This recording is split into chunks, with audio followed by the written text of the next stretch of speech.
మీరు చూసినట్లయితే అన్నా క్యాంటీన్లో ఒకసారి వాటిని పరిశీలన చేస్తే పచ్చరంగు పులిమేశారు పైనుంచి కింద దాకా. తెలుగుదేశం ఆఫీసు లాగా దాటి మీద కనిపిస్తూ ఉంది. ఒకసారి చూడండి, ఒక ఎలా చూపించారు చూపించే. ఇదిగో చూడండి, వర్షం ఒకసారి వర్షం అన్ని జిల్లాలు మన దగ్గర ఉన్న సమాచారం మేరకు అన్నిటికీ పచ్చరంగు పులిమేశారు. అన్నా క్యాంటీన్ అన్నారు, పచ్చరంగు వేసారు. ఇది ప్రభుత్వం పెట్టుకుంటుందా, లేక చంద్రబాబు నాయుడు గారు తెలుగుదేశం పార్టీ నారాయణ పెట్టుకుంటున్నారా?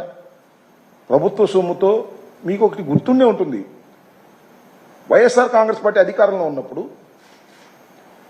ఇలాగే మాకు వైఎస్ఆర్ కాంగ్రెస్ పార్టీ జెండాకి దగ్గరగా ఉన్నటువంటి రంగులేదో వేశామని హైకోర్టుకి వెళ్ళారు, సుప్రీంకోర్టుకి వెళ్ళారు.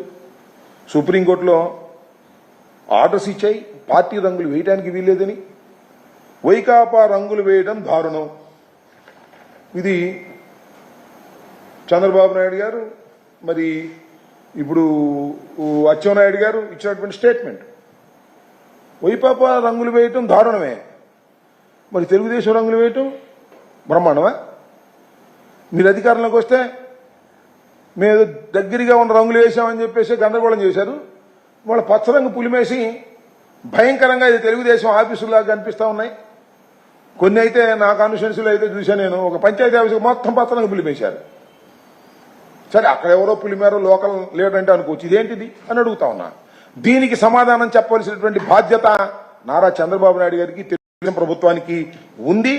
ఇలా అన్ని పథకాలు ఎగ్గొట్టేసి కేవలం ఏదో ఒక పూట 2 పూటలు భోజనం పెట్టి ప్రజల్ని తప్పుదోవ పట్టించి ప్రజల్ని పేదరికం నుంచి బయటకు తీసుకురావాలనేటువంటి ఒక సిద్ధాంతాన్ని ఏదైతే జగన్మోహన్ రెడ్డి గారు భావించారో, చదువు వైద్యం అందించడం ద్వారా పేదవారిని పేదరికం నుంచి బయటకు తీసుకురావాలనే ప్రయత్నం చేశారో అవన్నీ వదిలేసి పేదవారిని మరింత పేదవాడిగా చేసేటటువంటి కార్యక్రమం చంద్రబాబు నాయుడు గారు చేయటం చాలా దురదృష్టకరమని.